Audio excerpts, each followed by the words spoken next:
cup at a time. Yeah, this is tea time. Making a difference, one cup at a time. So be sure to grab your tea, grab a seat, and tune in to Miss Liz. Tea time, making a difference, one cup at a time. Tea time, yeah. Tea time, time.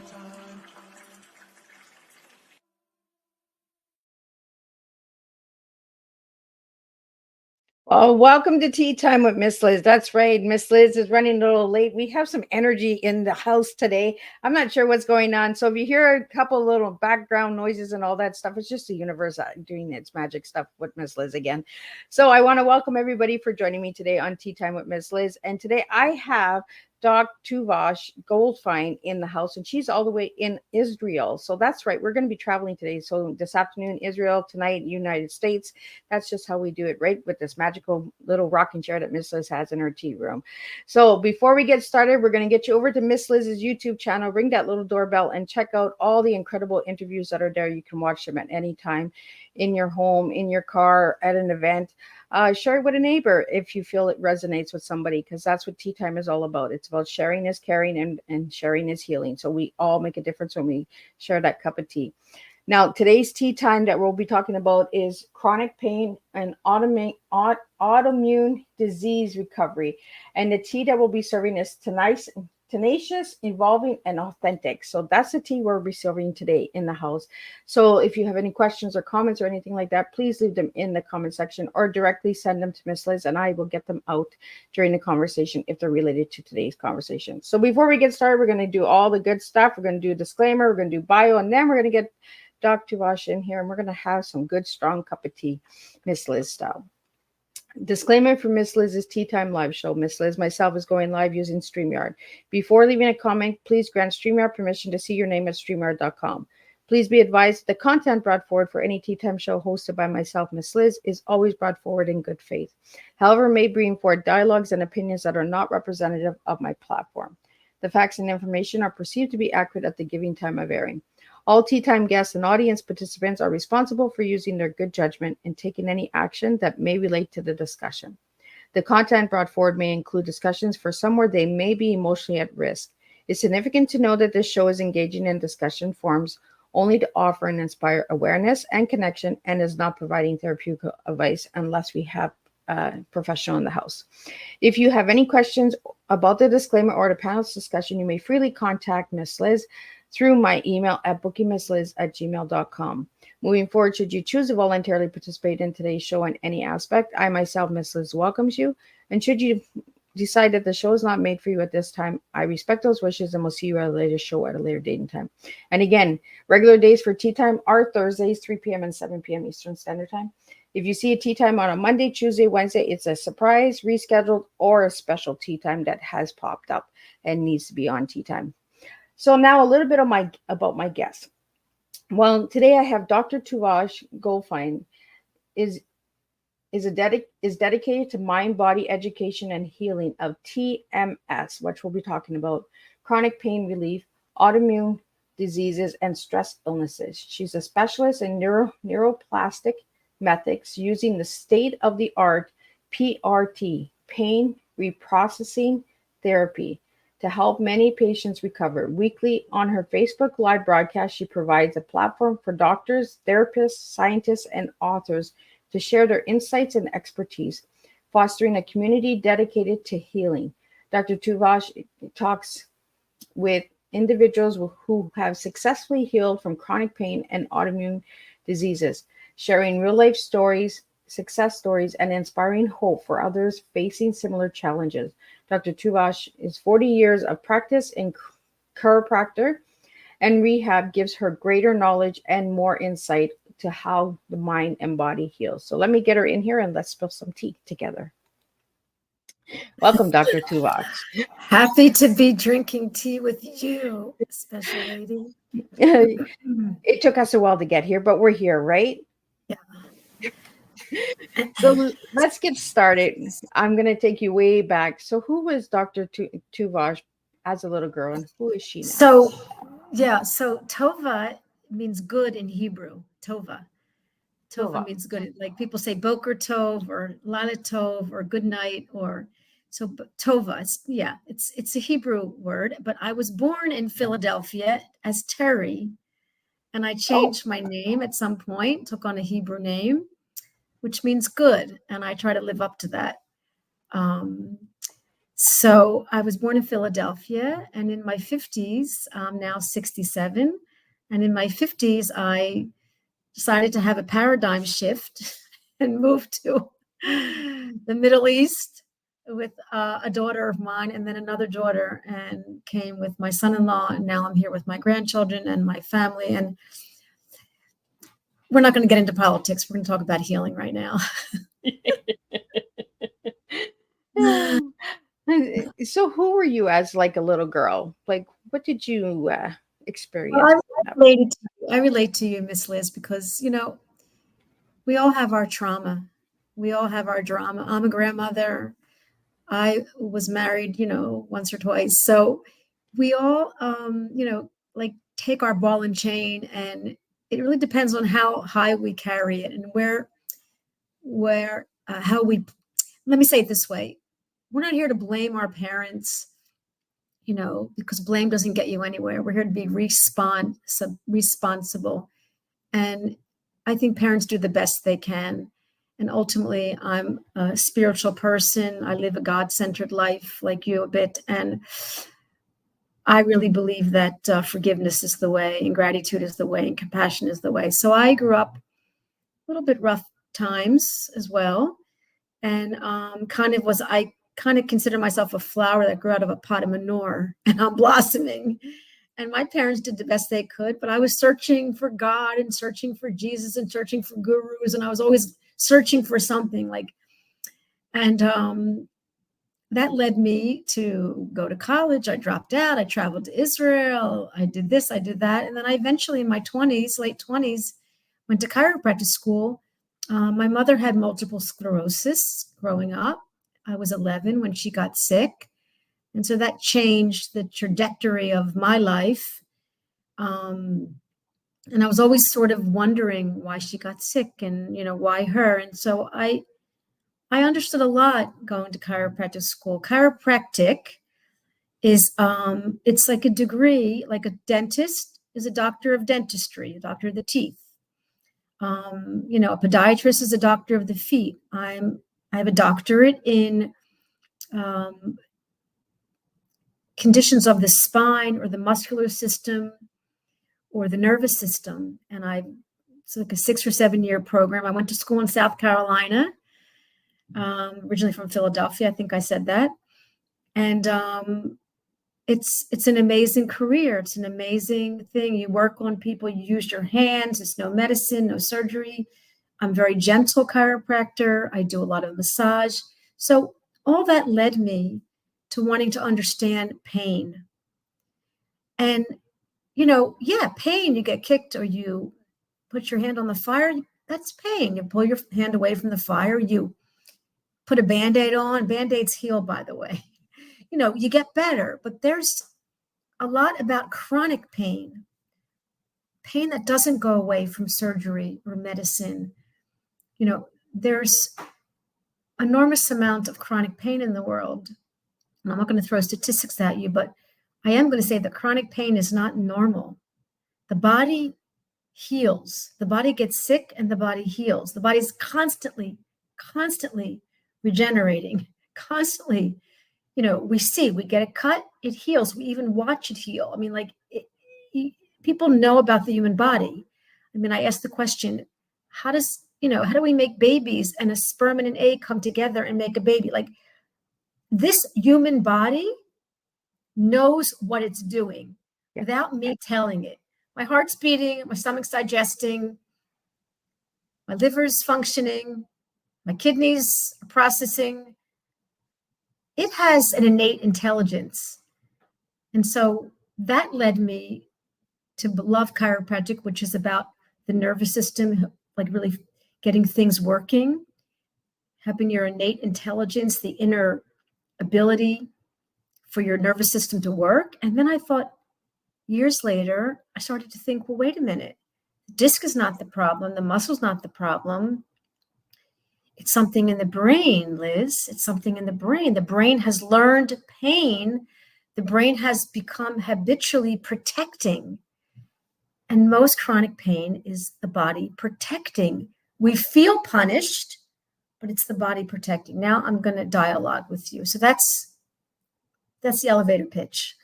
I really like that, because we don't talk about chronic pain, right? It's a taboo subject. A lot of people will say, it's just in your head. It's just, you just need more rest. You just need more food. You just need to change your diet, but chronic pain is the body protecting. And I'm glad that you're bringing that up, because it's something that we need to get out there, right?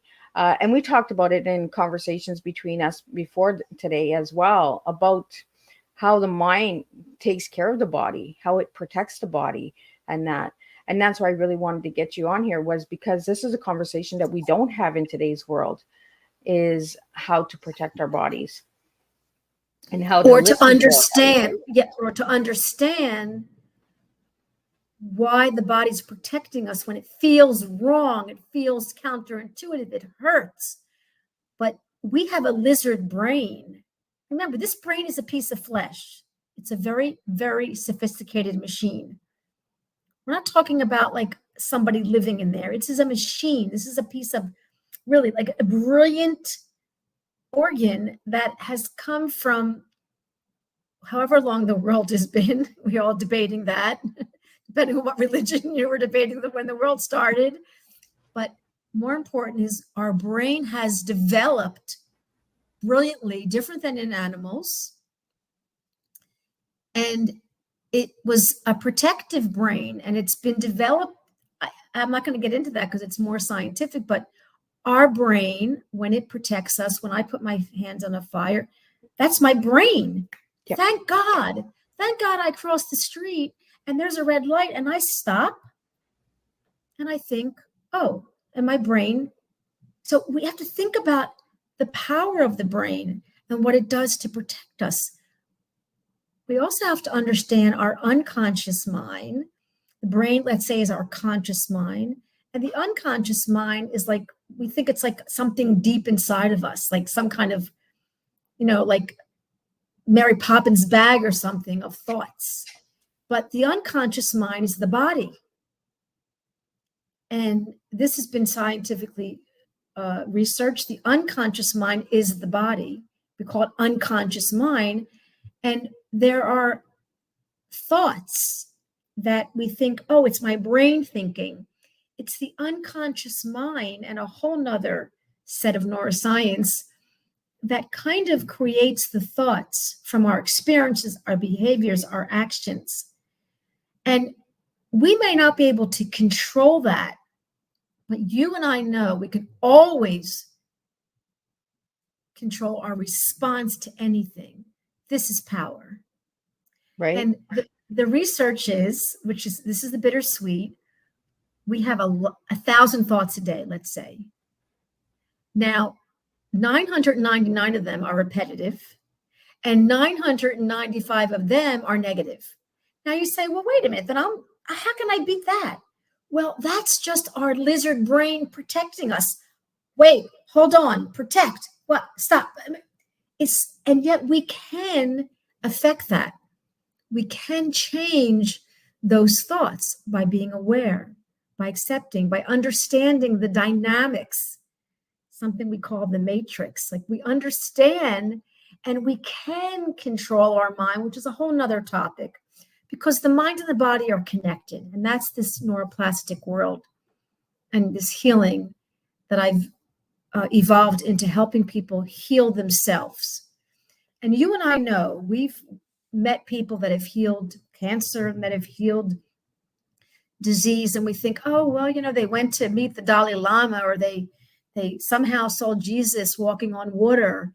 And they obviously had some kind of, past life no, it is possible. And I'm meeting thousands of people who are healing everything from cancer to multiple sclerosis, even which my mom had, to chronic pain.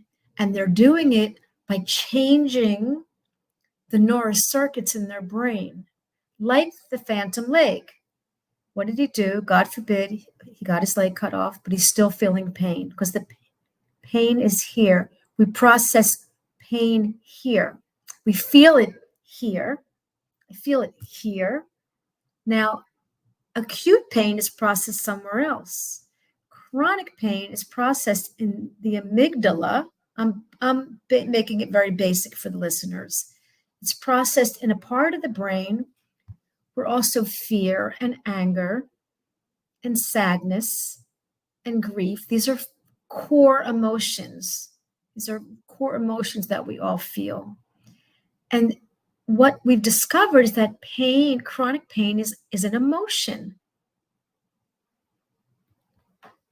I like to dialogue. I really like that, because the reason why I asked you who you were as a little girl, because it usually gets us into the fields that we are when we become adults, right? And the story of your mom brought you into the field that you are in today, and it brings the understanding. And I love that you brought up Mary Poppins, because Mary Poppins had that little suitcase of magical things that did make the children understand stuff, like a spoonful of sugar, put the medicine down. So they had to take their medicine, whether they refused to take it, but their bodies were saying that they needed the medicine to heal, right? And I love that you brought that analogy in, because for the younger generations that are listening to Tea Time, they can understand that, we have this toolbox, we have this suitcase that we need to dig into sometimes in order to heal ourselves. And we had a question here for you. Do you believe that there's enough research done on the brain? Well, for my field, healing, I mean, look, there's neuroscience, there's the brain, there's understanding, I'm not a neuroscientist, but I also get a little involved in quantum physics, which is about the brain and like being the placebo and about energy. And this is a field, if I could go, I'm 40 years doing what I'm doing. I'm 67 years old and aging gracefully like you. But I want to say to you that I would love to be able to answer that, but I'm not a neuroscience, but it's fascinating about the brain to even understand it relating to yourself and thoughts. It's a fascinating topic, and it should be something that our kids learn in school. Yeah. We should have yoga in the schools. We should have nutrition in the schools, and we should have learning the brains. That was a good question. And I don't really have that answer. And I think it's important, right, to have these conversations. And that's why I like to bring this to the table at Tea Time, is the education, right? For all the teachers out there, all the educators out there that are listening to Tea Time, maybe this is something we can bring into the classrooms, have that conversation about the brain and the brain power and understanding the brain, because the brain leads to so many different diseases and illnesses as well. Can you imagine this organ, and it gets all this power and all this bad rap and good rap, and God forbid there's brain knee surgery. It's really kind of like the center of who we are, but it's just really an organ. It's a piece of fancy flesh. Think about it. We feed the brain. We develop the brain by our experiences, our thoughts, our traumas, our dramas. And what I'm promoting here, and if you walk away with anything, is something called neuroplasticity. To that question, neuroplasticity is that the brain can change. The brain it's molded. We can change it. And that's what I'm saying, that the mind and body are connected. And once we get sick, we can heal. Once we have a thought, we can change it. We have that power. We're not controlled by this organ. We have enormous, enormous power. And that's what you're doing for all these years in your show. You're empowering people. And I came into my world wanting to empower people. In fact, I'm not a great businesswoman because I want you to be the doctor. I want you to be the healer. So it's partly like, wait a minute, but I do counsel. I do counsel people in this neuroplasticity. So that's what the man did with the phantom leg. Yeah. He said, no, doc, I'm feeling the pain in my leg. And the doc's like, the pain is here. He's like, I'm feeling it in my leg, but your leg is gone. Oh, I have to create a new habit. I have to create a new language. I have to build a new neural circuit that the pain is in my brain. Yeah. So we build a new neural circuit by learning new habits.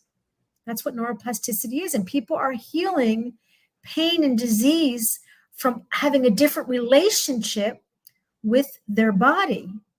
So it's fascinating. It's fascinating, my work. It really is. And you can see how excited I get. I don't want to talk so much.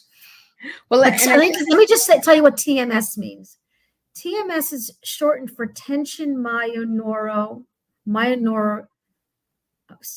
tension myoneural syndrome. And it was coined by a Dr. John Sarno, who a lot of people know who he is. He wrote a book in 30 languages about healing back pain. It started with back pain. He was a doctor of physical medicine in New York for many years, for like 40, 50 years. He recently died at 96, about 10 years ago. But he started to see that this person had this x-ray and they weren't in pain. And this person had the same x-ray, but they were in pain. And he began to put 2 and 2 together. And he came out, maybe 20 years ago, I don't know the dates right now, in kind of challenging the doctors and saying, wait a minute, this person doesn't need surgery. This person is getting out of pain from physical therapy or chiropractic. So we started to understand that the x-ray and the MRI were not indicative of the pain, and that this is very interesting to the listeners. Who you are will determine how you relate to pain. Because of your trauma or your drama will determine your relationship with pain. One quick story. This is a true story, and I'll send anybody the research. Anybody can email me for anything I say. I'll try to back it up because research is important. Yes. It's a true story. There's a man in England, in the UK. He was a construction worker, and he was working with his buddies, and they were shooting nails and doing all those things with planks, and he gets a nail in his foot. Liz, he gets a nail in his foot, and he screams and he freaks out. He's screaming. They cannot calm him down. They're all really upset. They all stop working. They take off their hard hats. They go to the first aid. They try to do something. They try to calm him down. He's really, really freaking out. They call the ambulance, and the ambulance, they give him a shot. No relief. Liz, they take him into a surgery room. They take him into the ER. They cut off his boot. The nail is between his toes. This is his response to pain. He sees the nail, and no way he could be calmed down.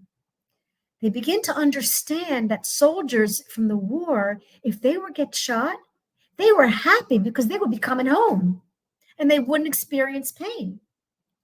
Another story, they did research. It's called The Tale of Two Nails. Guys doing construction in another part of Europe. He's shooting nails, and he feels something a little bit in his face. 2 weeks later, he goes to the dentist. They find a nail piercing his brain. He has no pain. So what we discover is our experience of pain is determined by our emotional relationship with sickness, with growing up. Okay, my mother didn't have a thermometer in the house, so I wasn't attached to being sick. Yep. So we all have our own experience, and this determines what might happen, how we deal with pain. We know when a little kid gets hurt, he looks to see what his mother's doing before he cries. I say no more. I rest my case. Pain is an emotion. Pain is an emotion. Chronic pain is an emotion. Acute pain, it hurts, but the body heals over and over again. Well, it's like going to emergency, right? And they ask you, what's your pain level at? And you put 2 people with the same thing that has happened to them, the same car accident, for an example, and one says it's at a 4 and the next one says it's at a 9. It goes right back to that emotion, right? Of how 100%. You were growing up, and then you look at somebody and they should be a 10, there's blood all over. They're you can see a bone is out or something, and you're like, why are they not in pain? Why are they not complaining? And it goes right back to the emotions. And we don't talk about the emotions of the body We talk about the pain of the body, but we don't talk about the emotions. Right, exactly. And, it sounds a little woo-woo. And I thought that very, very beginning, but then I began to study the neuroplasticity and understood that, and they do some studies on how emotions are processed. And I could feel, when I feel angry, it affects my fight and flight mechanism. When I feel scared, I start to sweat. So that's the fight and flight. So understanding the neuroplasticity is understanding your sympathetic nervous system, which is your fight and flight, Yep. and then your parasympathetic, which is your rest and digest. And we all go back to these different places. We get into fight or flight, we're freaked out, but then we calm down. And then sometimes we don't calm down. Sometimes we're staying in fight or flight and we're like triggered. And this is another way that we begin to understand what our relationship is with pain and disease. Absolutely. I want to talk about the difference between chronic pain and autoimmune disease. What's the difference? Yeah. Well, I study with many amazing doctors in America and Europe, and most doctors agree with me. And I come out like on a limb a little bit with this, because I've just met so many people who have healed everything. It doesn't mean your disease can't be healed. It means, because it's not about the symptom, it's about your relationship with the disease. So regarding autoimmune, I believe everything from cancer to MS to any kind of disease is an autoimmune, meaning the body is attacking itself. Inflammation is the basis of most diseases, because when we're anxious or stressed, our brain and body begin to create an inflammatory response. This has been studied. I work with an amazing doctor. His name is Dr. David Hanscom. He's a spinal deformity surgeon that stopped doing surgery, and now he's in this work full time. And I learn a lot from him, and it feels good to work with a doctor. It feels good to be. But most of us are therapists or are different kind of doctors or coaches, but there's a handful of doctors who understand this. So in answer to your question, autoimmune is autoimmune. The body becomes automatically immune. It's attacking. It's immune. It's like not protecting itself. It's not protecting against the attack. It's giving into the attack. And it's like a reaction. Yeah. So autoimmune, so this is interesting to explain. When people get really sick, it's because their fight and flight stays in attack mode. And then they start to develop a condition, anything from, fibromyalgia to chronic fatigue, to food sensitivities, to IBS, to headaches. I mean, if there is something structural wrong, you break a bone, please go to the doctor, go to the hospital. Do not go to your chiropractor. If you, God forbid, have a tumor, okay, I am not against chemotherapy. I have a friend who was on my broadcast. She had a tumor that wrapped around her heart that literally cut off the vein, the artery to her brain. But you know what her body did? Her body created a bypass. Oh, and blood went to her brain. Like the body, and I've heard this over and over again, the cervical artery gets cut off, your body will start to automatically create another pathway to get blood to your brain. I wanted to bring this woman up because she saw that she had this tumor, but she thought she's going to go get chemo. And she actually went to get chemo, but she decided to call it chemo ecstasy. She was going to decide how she was going to respond to that chemo. So what happens? We're going to get chemo. We're already freaking out. We're already like our hair, our body, and it's very stressful. So how can you have a positive experience with something? Label it positive. Okay, I'm going to be healed from this chemo. So I made that point because I'm not against medicine. I'm all about integrating the mind and body. We need medicine. We need this. But if you're not responding to the medical model, do not lose hope. Do not give up. And most doctors are not talking to you about this, and they know neuroplasticity. They know this, and I'm not bashing doctors at all. I am saying find an educated doctor, be an educated patient, and know that there's a mind and body component to every condition, to every pain. And autoimmune, it's it's a suffering, it's a struggling, but there is a reason, and you have a choice. I want people to know they have a choice, and there's so much education and so much. My world is so big, even though I'm already really approaching 25% of the people. But for example, if we talk about how sick we are, we're going to be We're just sick. going to get sicker. If we accept that we're sick, okay, or accept that I have, okay, but I'm going to meditate. I'm going to journal. I'm going to try to I'm going to try. There are so many different things, and I'm going to take chemo also. I'm going to go take my Advil, but I want to know why I have a headache. I want to understand what caused my headache today. I want to be empowered. That's all I'm saying. Doc, you're bringing up some really good points. And I've said this over the last 5 years, being on Teatime and being with my guests. We're not having these conversations. We're getting diagnoses by doctors, and we're just told to take this medication or to try this way or try that way. But we're not understanding the diagnoses. We're not understanding the illnesses. We're not understanding that it is our own body that can heal our body. You've been watching my story with diabetes, and I'm fighting diabetes. I'm not letting diabetes win with me. Yes, I'm going to have the roller coaster of up and down, but when we feed the illness and the disease, we get sicker. We get deeper into it because we're telling our body that we're no longer opening the avenue to understanding what's going on with our body. Right? Thoughts are, I'm sorry to interrupt. No. Go ahead. Thoughts are chemical. This is the quantum physics world, the placebo. And we all know about the placebo. Isn't that kind of crazy that somebody could take a pill and feel better? And it was a sugar pill. I mean, thoughts are chemical, and thoughts are energy. And that's what you're saying. Doesn't mean you should deny you don't feel good. Doesn't mean that you should, but that the thoughts make a difference. You're so clever. You're so wise, Miss Liz. Doc, these are the conversations that I like having on Teatime, because we need the education out there. We need the research. You've said it even a few minutes ago. If you guys want the research, you're going to send the research to them to back up. Plenty there.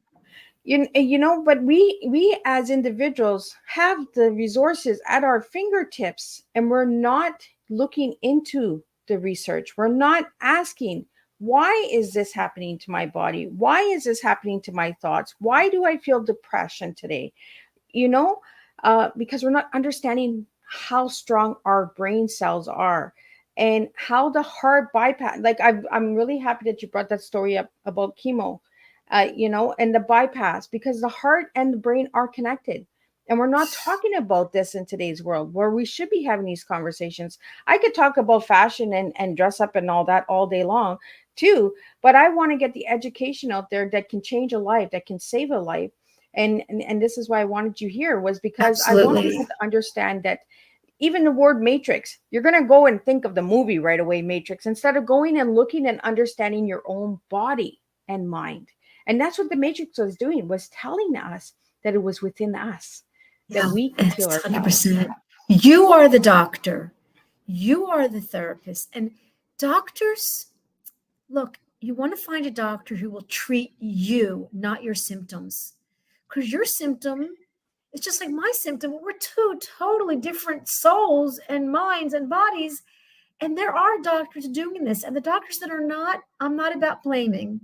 They're doing the best they can. But, a lot of doctors, I remember the doctors I study with, they talk about they got like an hour of pain in medical school. They got like an hour of nutrition. I mean, food is our medicine. So again, this is not about bashing doctors. This is about educating patients to walk in and say, Doc, I have a list of questions, and I'm asking for your time and attention. please, and listen, find the doctors that will, because they exist.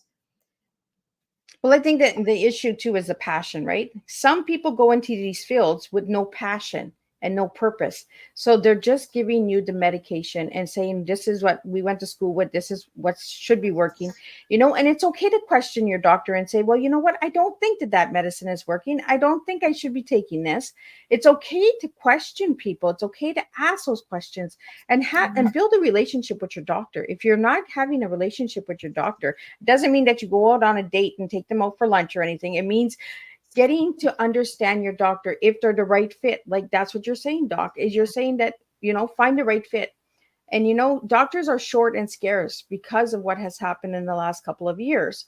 So we really have to start paying attention to who we're allowing to give us stuff and to feed ourselves as well. It's like putting a candy bar in us or taking a piece of carrot. It's the decision and choices that we make. And that's why I really wanted to have you here, is because you do the mind, body, and soul. And I really like what you have on your website, and it says, be your own doctor. And that just means be your own advocate. Like let's find a doctor within us, Yeah, it exists. It exists. It's healing. It's healing us all the time. We like forget about the constant inner healing that's happening, and that your heart's beating, your stomach's digesting, you're not telling it what to do. And then when something gets sick, look, we react, we get scared. It's fearful. Look, pain means something is wrong. Pain means danger, but not this kind of pain. And we all know when we get hurt, God forbid, when we respond, it's always a much better outcome than we react. We know that. And we know that we could go down the rabbit hole with like, oh, this happened, that happened, and I took this pill, I took that pill. Do you know your body is a pharmacy? Miss Liz, when I inhale and I exhale, a deep exhale, like a diaphragmic exhale, and even actually breathing through your nose, which is better. They say your mouth is for talking, your nose is for breathing. This is what my breathing people tell me. Anyway, breathing through my nose deeply. Do you know I'm creating cannabis? I'm creating opioids. I'm creating heroin. I'm creating, of course, we know endorphins. I'm creating enormous anti-inflammatory, enormous anti-tension just by my exhale. I mean, the power of the breath. And let me say that the word for soul in Hebrew is called neshama, which is the same root as the word for breath. It's very spiritual, and God is very much about the breath. So even if you want to bring God into this picture of healing, I mean, really, because there is an energy and a divine, and I know you and I agree on that. And so the most important thing is for you to know how much you have in your Mary Poppins bag. You can journal, you can meditate, you can exercise, you can pray, you can study. Gratitude. Do you know that compassion is chemical? Do you know that self-compassion changes? They've said it changes the neurons when I can look in the mirror and say, I love you. Do you know how hard it is for all of us to look in the mirror and say, I love you? Now, I always say, can you love the part of you you don't like? Because if your brain hears that you are at least accepting the part of you don't like, I don't say you have to like your tumor, but if you can accept that your body created it to protect you, there's a loving awareness that's happening, and the body's reacting and responding differently. So we're talking about love. We're talking about awareness. We're talking about these like oogie boogie, like new age things that are science, because everything came from science. The new age world came from science, Well, and a lot of people, Galit from Israel, she was in Switzerland when I first met her, but she's in Israel now. And she has this project called I Love Me. And she sent me this magnet and she said, Liz, I want you to look at yourself and say, I love me. It took me 2.5 weeks to say it to myself. And then I was questioning myself why it took me so long to say that I love myself, because we're not taught self-love. We're not taught self-care. We're only taught to nurture and take care of others and be kind to others. But we have to be kind to ourselves first in order to So help true. others, right? So, And it goes so right true. back to the mind, the body, and the soul. Is what we're feeding it, what we're saying to it, how we're talking to it. And yes, of course, you're going to have hard days, and you're going to say those days, well, I could be a little bit better with myself today, you know. But a lot of things that I was taught at a very young age by my Oma was to reflection, recharging, releasing. Those were all things that had to happen from within myself. I couldn't reflect on others, I couldn't recharge others, and I couldn't release others.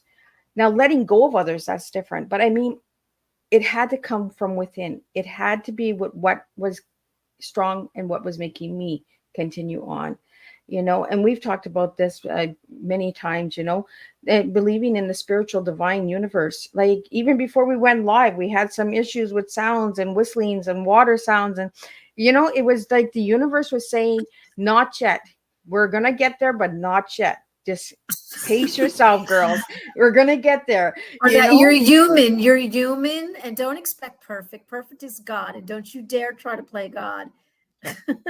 right? I want to get into your tea, because your tea is really interesting for me. It's tenacious, evolving, and authentic. And those are three words that I really love.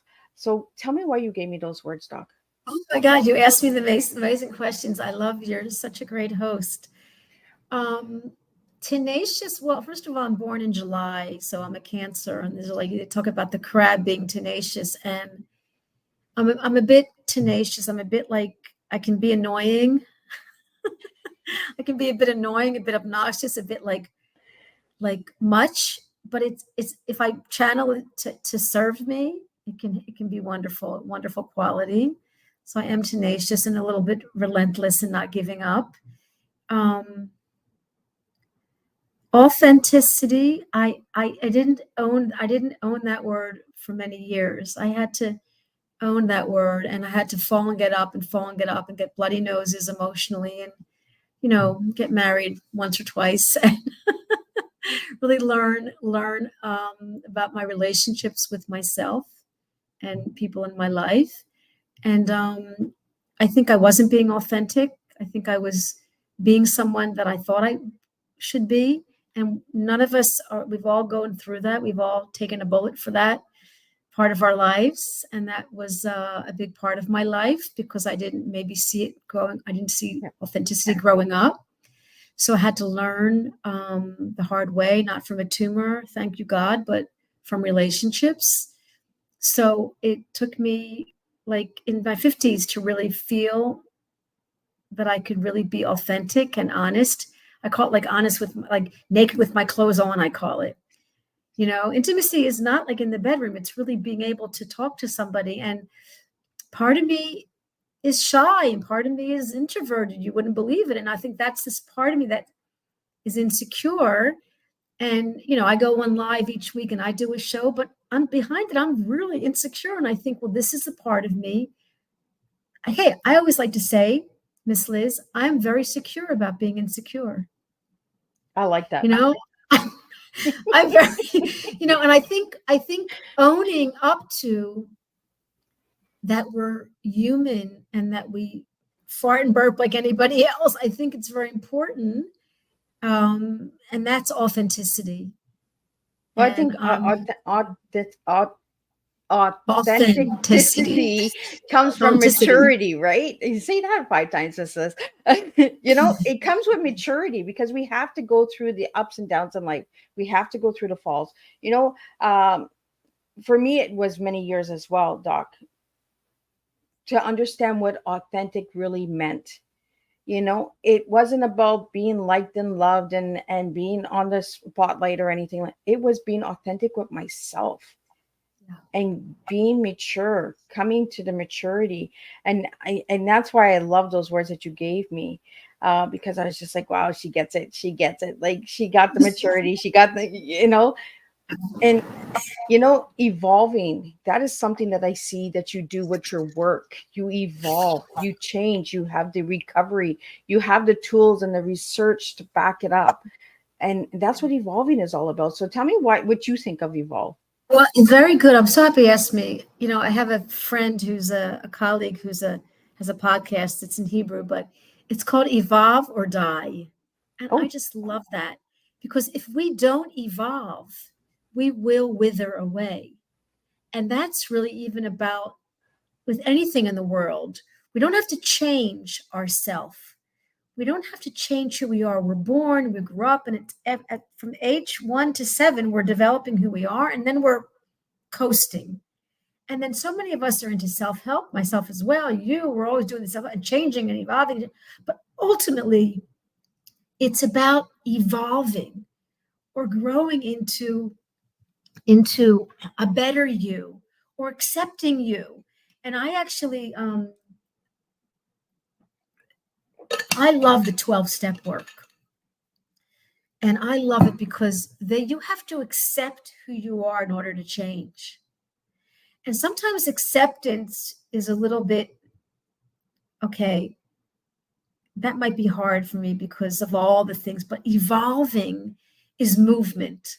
yeah. And movement is growth and movement is healing. And so I love the word evolve. And for all those reasons. Well, and it all aligns, and that's what I loved about your T, because the T, the E, and the A, it all evolve. It all connects, right?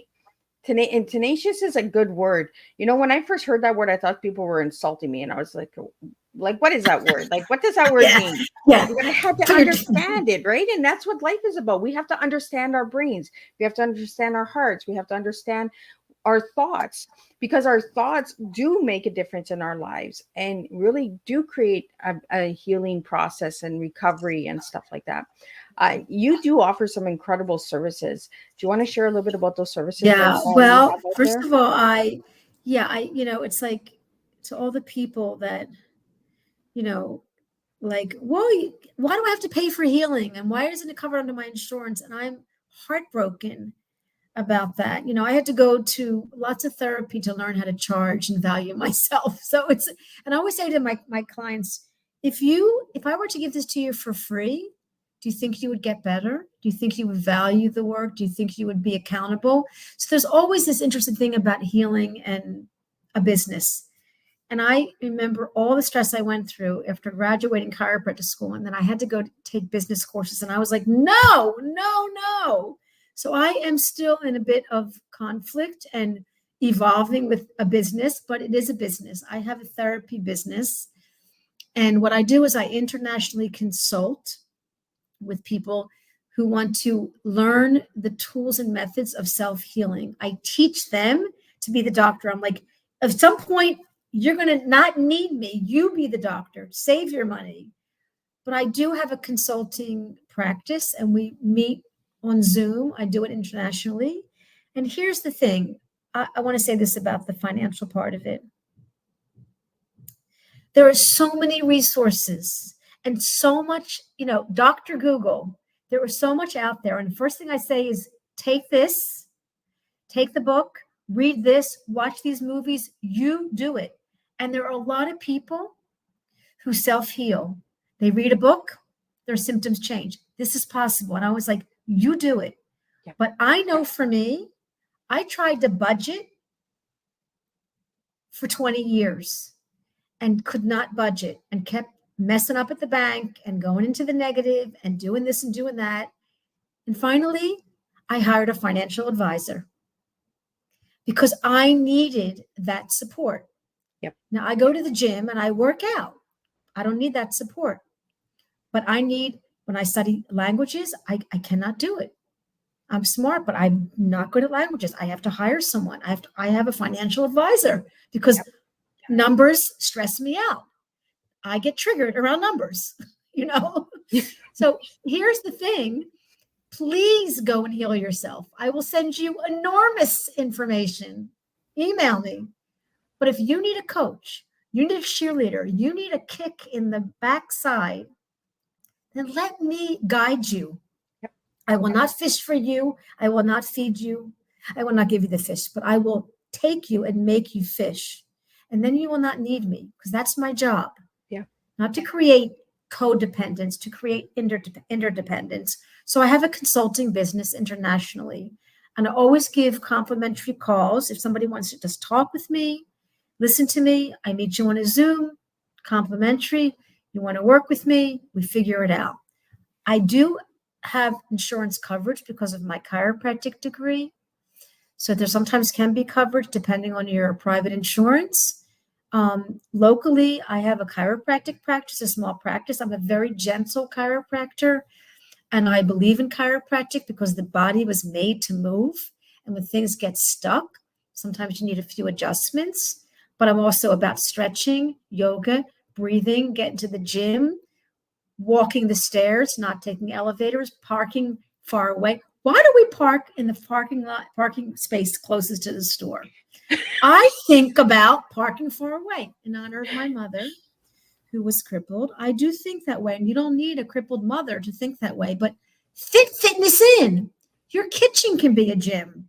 Yep. You don't have to join the gym. Your kitchen can be a gym. I can tell you 20 things to do in your kitchen. So I'm all about helping you find things. I just interviewed a woman who healed from a horrible disease called CRPS. They call it the suicide disease. Anyway, she healed after many years of chronic pain. She wrote a book called Unwinding Pain, Efficient and Inexpensive Ways to Heal. So I'm always doing that. Please go heal yourself. Please learn. Please understand, but if you need support and coaching and help, and my opinion, I'm here for you. And so that's my service. Well, I think it's really important that you said a lot of good things. Codependency, right? You don't go to a doctor and then if it doesn't work, you don't blame the doctor. It's just like a relationship. If there's something bad in a relationship, it's two people, So maybe you have to look at within yourself and say, oh, maybe I'm the issue. Maybe I'm not doing the work. Maybe I'm not parking far away, right? It's we put so much on other people to get away with not taking accountability and responsibility for ourselves. You and I are not blaming people. People haven't learned. They don't think to stop. Look, I think to park far away because of my mother, but you could fit fitness in and not join a gym by walking steps and parking across the street. But don't blame yourself. Don't blame or judge. God will be the judge here. We're just, there's plenty of things you can do to be self-sufficient. And not all of us have learned, but your show, I have a broadcast, my other services, I have a weekly broadcast, a YouTube channel called TMS Roundtable. You can see right now, I've got like 250 broadcasts of people healing from everything from soup to nuts, lots of education. And I think nowadays we're all about self-learning and going on the Dr. Google, learning everything. And then some of us don't want to do it alone. Who wants to heal alone? It's scary. And so like you hold hands, I hold hands. Exactly. And together we make a difference, and together we empower each other, but you have to do the work. You have to be able to stay. Okay. It's like you said, Doc, with financial stuff, if you're not good at it, then hire somebody. That's why we have all these individuals and services out there. If we can't do it, they're there for us to show us the way, guide us. We're not there to budget our books and say, okay, well, you can only, they're going to guide us and say, you can't do this. Is out of the books. But I mean, society today has put so much blame on everybody else except for themselves. Yeah. It's like that with politics. It's like that with religion. It's like that with schooling, educating. It's always somebody else's fault. It's always somebody else that didn't do it for us. We're saying today on this episode, do it for yourself. Take the steps. Yeah. The tools are there. The information is there. The research is there. If you guys would like to know more about Doc, reach out, connect. And if it's not a good fit, it's okay. We're not going to be offended and say, you know what, Miss Liz, your tea time's not for me. I don't Okay, well, there's somebody else there's another platform, you know. Doc has her own platform. So maybe if you're looking for a deeper understanding and healing in that, check out her platform. I'm not going to be offended, guys. I'm going to be, yeah, let's do this together. Yeah, we're on your side. We're on your side. We're not here to blame and complain. We're There's no here to sides help in our you. game. Nobody fails in our game. Nobody No. fails. So we're almost done here. So I got a couple more questions for you, Doc. And they're a little bit more on the private side. So you gave me the word relentless for yourself. Why that word relentless? Because I guess I'm relentless about helping people get out of pain, but sometimes they're not ready, and I want them to get better more than them. They say when the student is ready, the teacher will come, and they say when the student is very ready, they don't need a teacher. And I think that relentlessness is just really, really wanting people to, and it probably comes from my childhood. I couldn't help my mother, and I want to help you. People have to be ready. Yeah. So I put that relentlessness in parentheses of just like it's a way that I learn to maybe be balanced and calm down and maybe be calmly and gently relentless. Be passion, right? The passion comes in. Yeah. Yeah. So you also gave me the color purple when I asked you what your favorite color was. Why purple? It's a healing color. Purple's a healing color. And I've always loved it. Something about the color purple. Yeah. That's the first time I've heard somebody say that it's a healing color. It's a healing color. Green is a healing color and purple is a healing color. Absolutely. If you were to ask anybody or not, I'm not arguing. Okay. Well, I like it. It's my healing color. It's my healing color. I like it. So do you have any upcoming events in that we can get out for you before we wrap up?